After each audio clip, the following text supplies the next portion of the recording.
Well, to all my droogs, welcome to another video. It is no question that most humans here on Earth can't seem to agree on anything. Politics, religion, and in some cases science, which is a bit alarming. But if there is one thing I do know in my 26 years of humble living on this earth, it is that if there is one thing that most humans, 98% of, give or take, can agree on, is that Tim Burton's 2005 animated feature film, The Corpse Bride, needs a different ending. That's right, folks. We're talking about dead cartoon characters today. I was about 9 or 10 years old when The Corpse Bride first came to theaters, and I remember looking at that big silver screen thinking, this is the most beautiful, magical thing I'd ever seen in my entire life.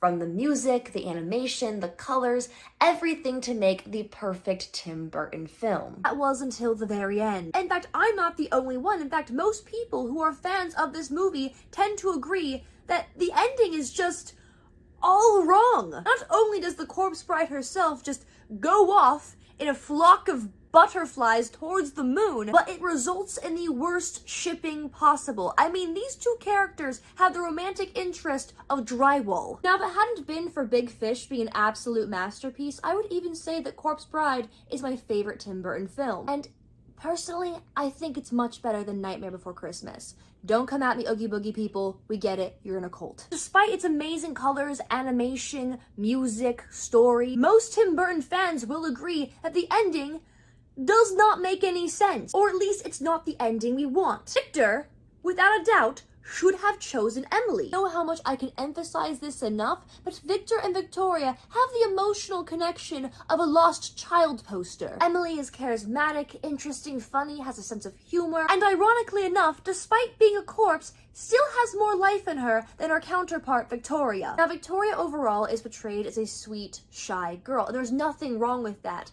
But the problem is we actually don't get to see much of Victoria's actual personality and interests, and it makes her come off as boring, and this is actually intended. Emily, however, is the exact opposite. She's charismatic, has a sense of humor, she's lively and plays piano and dances in the moonlight. First introduced to Victor at the very beginning of the film. He's actually the first character we get to meet. Victor is clumsy, he's an outcast, he doesn't fit in the world around him, he's looked down upon by his family. We also learn that Victor has a slight fear of commitment and relationships, and even more so, risk and change. And this is an important factor as it does play into his character arc later on, which we'll get into. And just to make matters worse, both Victor and Victoria are now betrothed to one another at the wills of their very strenuous families for money. Victor and Victoria have nothing in common with one another other than growing up in the same dull world and being raised by very toxic families. And in my opinion, or a fact of life, that's not so much romance or relatability, and more so trauma bonding, which in most cases never works out very well. Whereas Emily, not only does he seem to have things in common with her, he also, despite not intending to marry a corpse, is actually more emotionally invested and interested in Emily. Funny enough, Victor would have never changed as a character if it wasn't for Emily. In comparison to the beginning of the film where Victor is so scared of commitment, so scared of failure, he completely messes up the wedding rehearsal, isn't sure if he wants to get married at all, versus after meeting Emily and actually getting to know her and saying, you know what? I'm gonna basically change my entire life to the point where I'm gonna be a corpse and marry this person. It's a complete 180. On one hand, you have a girl who is intriguing and smart and has a good sense of humor and is musically talented, and Victor seems to have more in common with this girl and has a better connection with this girl, versus the girl who has the personality of drywall and lives in the dull, bland world that seems to be filled with people who all think Victor is a loser. Which are you going to choose, Victor?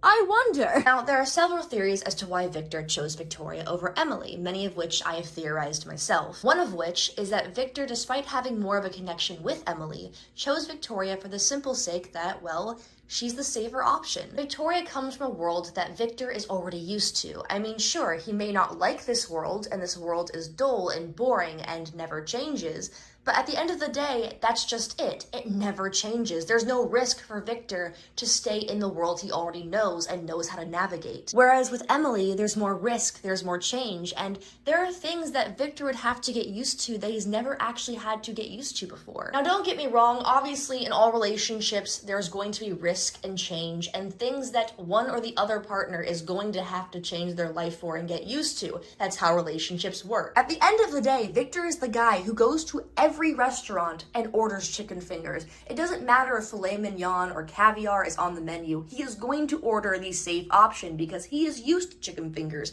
He has ordered chicken fingers his entire life. Why change it up for something fancier and something tastier when you know chicken fingers is just good enough? And we have to ask ourselves, if Victor isn't actually doing any character growth, if he's choosing the safer option, is this actually Victor's story?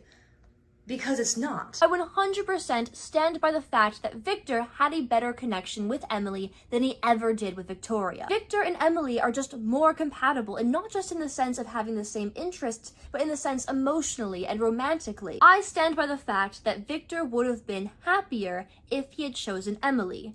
However, in order for this movie to actually progress, in order for the characters to grow, Victor had to make the wrong decision. This is when the angry comments come in.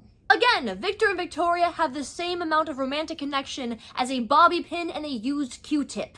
You can't look at scenes between Victor and Victoria in comparison to Victor and Emily and think for 1 second that Victor has any more romantic feelings for Victoria than he does Emily. You just can't. When Victor first meets Victoria and he's nervous about it, it's not because he's attracted to her and more to do with the fact that he's unsure of marriage overall. Victor does agree to marry Victoria. It's not because he's in love with her, but because he had just accidentally married a corpse bride and he's in fear of the land of the dead, which any human would be. Victoria only becomes an option to Victor because she is the safer option. Whereas with Emily, Victor actually seems to have romantic feelings for her. When she's walking down the aisle and Victor is about to unalive himself, he is looking at her with adoration and is clearly in love with her. Look, this is just how I'm seeing it. This is just my perception and how I'm watching the animation. I could be completely wrong, but I'm not wrong. But this story was never about Victor. This wasn't about Victor or Victoria's growth.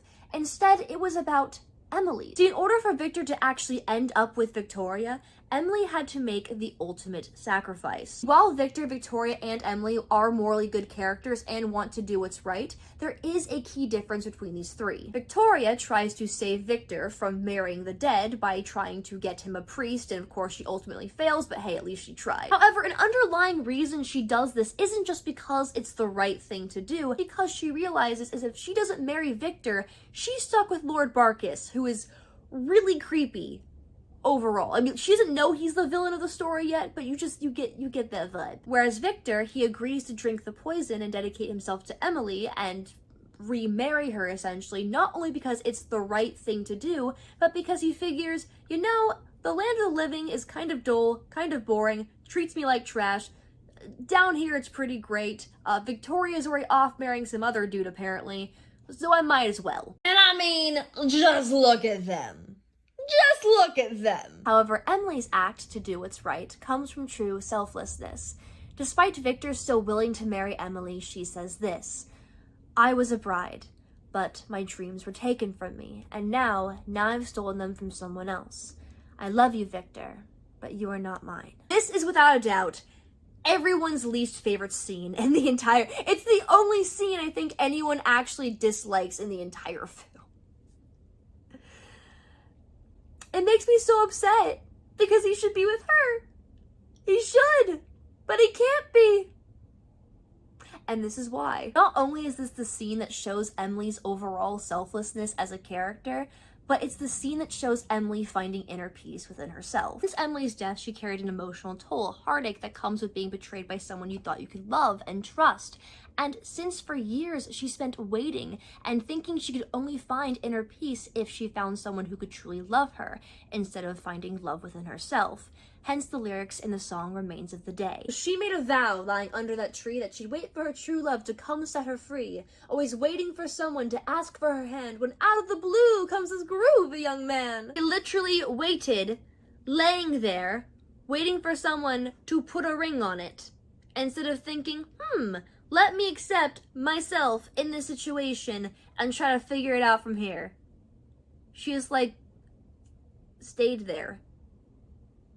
Despite having all these characteristics that make Emily beautiful and charming and interesting, and are the very characteristics that make the audience wish Victor had chosen Emily over Victoria, Emily doesn't seem to even notice these qualities in herself. She has no idea of her self-worth throughout the entire film. There is an entire song dedicated to having to explain to Emily why she is the bee's knees. It's sung by a spider and a worm, but you get my point. And at one point even apologizes for a personality trait that makes her a likable character.